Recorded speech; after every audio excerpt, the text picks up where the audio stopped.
Well, good Saturday and welcome to Saturday Morning Cartoons. Uh, I actually posted a cartoon uh, on my Facebook page. If you're watching this on Facebook, it's an old, like 1933 uh, cartoon called I Love a Parade. And I have to think that those old Warner Brothers uh, early cartoons, even the old Disney cartoons, they were in black and white even, okay? And the merry melodies and things like that. The artists and the conceptual people, the Imagineers of those cartoons, had to be stoned out of their minds. Uh, just to think about some. They are the unsung psychedelic heroes of the 20th century. Yeah, I tell you. Anyway, uh, there's a lot of stuff going on today all over the country here in the United States anyway. A lot of people are getting together, are coming together uh, as a social movement, I guess we could call it. And over a million people are organizing. You can and mobilizing and marching and gathering and making their feelings known. And you can feel it. I don't know if I'm not a very sensitive guy, okay? I'm adult, okay? Um, but I am a Cancerian and I have certain uh, sensitiveness and I sense a palpable uh, energy in the air. Now I'm in Sacramento, California. We've got just a ton of people literally down the road. I could walk there if I could walk better at the state capitol, and they're all over the country, and wild. These are wild times that we're in, both nationally and internationally. And sometimes if we're not directly involved, all of us are indirectly involved and affected by the situations around us. And it makes you think about your own life, your own existence, and your own purpose for being here. Now, I'm a Thelemite, do what thou wilt shall be the whole of the law. There is no law beyond do what thou wilt. Yeah, that's my motto too. Uh, but the big question is, what is your will? And I think each of us are here. We wouldn't even be here if there wasn't something in the universe, in the cosmos, in our section of the smooth singularity. We wouldn't even be here as a monad of consciousness if there wasn't something that needed to be done that only we can do. It doesn't have to be a big thing. It could just be a blip in eternity, but it's a blip that needs us. It's a blip that needs to be done by us. We need to be a blipper of something. And to wrap our meat brains around what that um, is difficult, if not impossible. But we can get close to finding out what that is uh, by exercising our creative nature. Now, I call today's talk, We Must Create. Well, we do. We must create.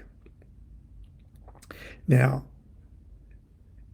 I've, I've written somewhere, I tried to look it up, that magicians are artists. Okay, magic is an art form and it's a science. They they go together. The execution of magic is a scientific thing. Not only that, but it's thought experiments, like a scientist thinks, and uh, but it is also imaginative, like those cartoonists. They're, we're Imagineers. And uh, an artist, magic is the science and art of causing change to occur in conformity with will.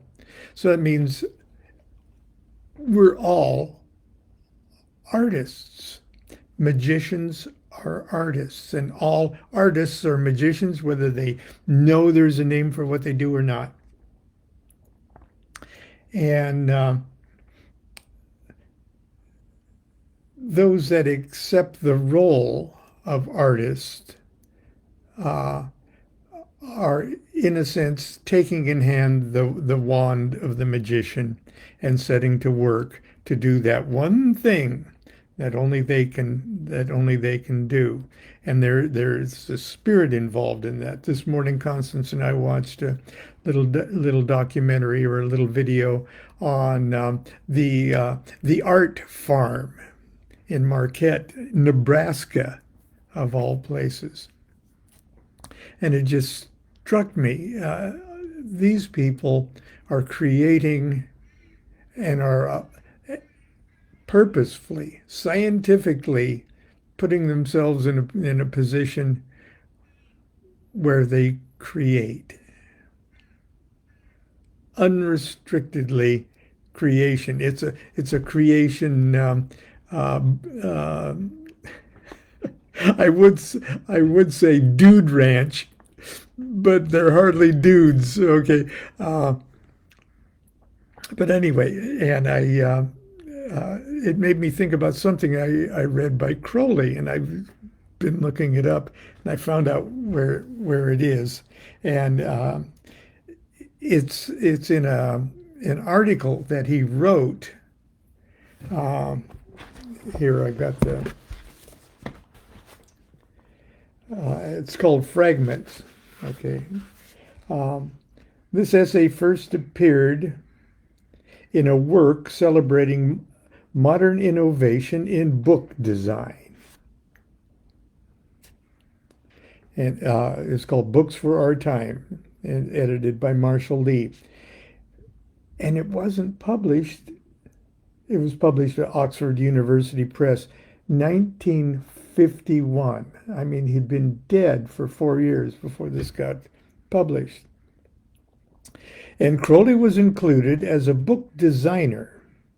The text notes, considering the kind of books contemporaneous with Crowley's Star and Garter, which was way back in 1904. So it got published in 51, but he probably wrote it in 1904. Its clean, simple asymmetry was little short of clairvoyant at the turn of the century, as discussed elsewhere in this book, and this is the collection of Crowley's essays that's seldom published or unpublished before. And it said Crowley had interesting dealings with Jacobs, a fascinating man who Crowley came to consider a brother of the AA. There's nothing in this essay, probably his master's only surviving prose work, to contradict this. Indeed, as an eloquent manifesto of applied thelema, it provides ample confirmation. Okay, here it is. It's only like one page. And he wrote it as Samuel Iwaz Jacobs. Every man, woman, and child, no matter how illiterate, is an artist in one way or another. If he or she has an urge to make things, every maker is a creator of one thing or another. Every creator is a specialist of one sort or another. This urge to make things is felt by the artist and translated into aesthetic emotion, which is felt or appreciated by those who have the awareness to respond to it and understand it, even though they may have no desire to produce it themselves. Just think of the artist. I'm digressing here.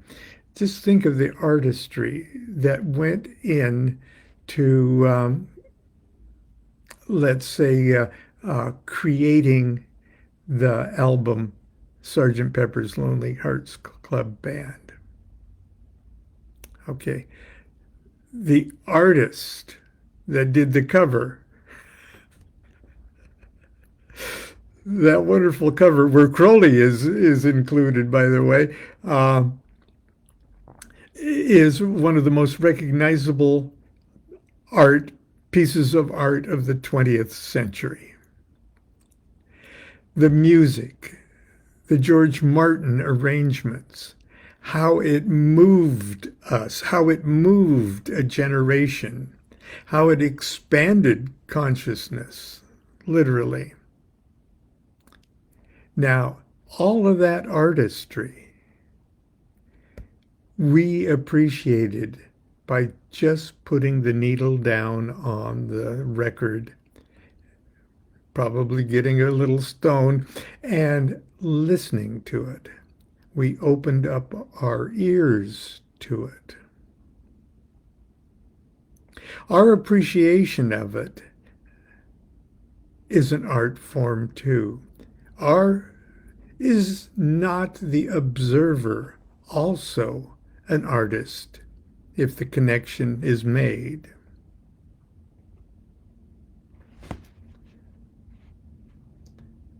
It produces for them, by the artist, an aesthetic echo, not through his or her intellect, but by his and their feeling. It is communicated by the artist and shared by the people. It is the vision of the artist conveyed in his work. This vision of the artist is reflected in his work as the record of his experience. And here it comes. This experience is a work of art. It cannot be explained in words. It has the language of its own, peculiar to itself, and not found in the lexicon of logicians. This language is rather an idiom of the heart, spoken and understood by every man, woman, and child, no matter how illiterate. If he or she has an urge to make things, or an awareness in response to that which is made, be it drama, painting, sculpture, poetry, writing, music, or architecture. Art springs not from rules and regulations, but from feeling. If there is no feeling, logic is a blind alley, and reason a dead end. Logic is a poor guide without the light of feeling. Logic, at best, is a crossword puzzle of the mind, and reason its solution. We can readily see how unreasonable a solution can be when it is reached by the logic of an erroneous mind. Okay, I'm going to say that again because much of the madness that we're seeing around us so visibly, there's always madness around us, but whoa, this is madness on steroids. We can readily see how unreasonable a solution can be when it's reached by the logic of an erroneous mind. Not so with feeling. A man is not in the clouds, but on safe ground when he strives to acquire a concept of the world of things which contains all the symbols of the world of ideas. From time immemorial, ideas have been born to flower, to grow, to become old and die, to be born again. This recurring rebirth evokes a certain new experience. But there is nothing original in our awareness of or even our response to old ideas come to life again. Only our experience with the old ideas, our awareness of and our response to them is new. Nobody has a monopoly on ideas, especially borrowed ones. And there is nothing original about the ideas borrowed from the ancients. Ideas borrowed, put through modern washing machines, ironed by new methods, and sold as contemporary products. Knowledge is essential to understanding relation. All knowledge is relation of fragments. Fragments are the very sum and substance of creation. Without the fragments, broken from the whole, there could not have been anything but darkness before whom time is ashamed, imagination dark, and the mind bewildered. To those of you who will begin, as I did at a very early age, to be interested in creative effort, I have a word or two to say. Follow no one. Only you can lead yourself. Be open-minded and ready to reject every extraneous influence. Use your own. Talk is cheap. Let others talk. Pay no attention to them or to me. Shun them and me with your self-discipline. Value your freedom from the shackles of the straitjacket. A rose is a rose regardless of its position on the bush. Approach your line of activity as an individual. Be independent. There is but one law to obey, the law of freedom. And obedience to that law is liberty. Okay. That's our Saturday morning cartoons for today. Good luck. And we'll, every minute is a brand new universe created. Every breath you take is a life lived. Every breath you blow out isn't a life experienced. We'll see you tomorrow, if there's a tomorrow. I think there will be. Until then, do what thou wilt shall be the whole of the law. Love is the law. Love under will.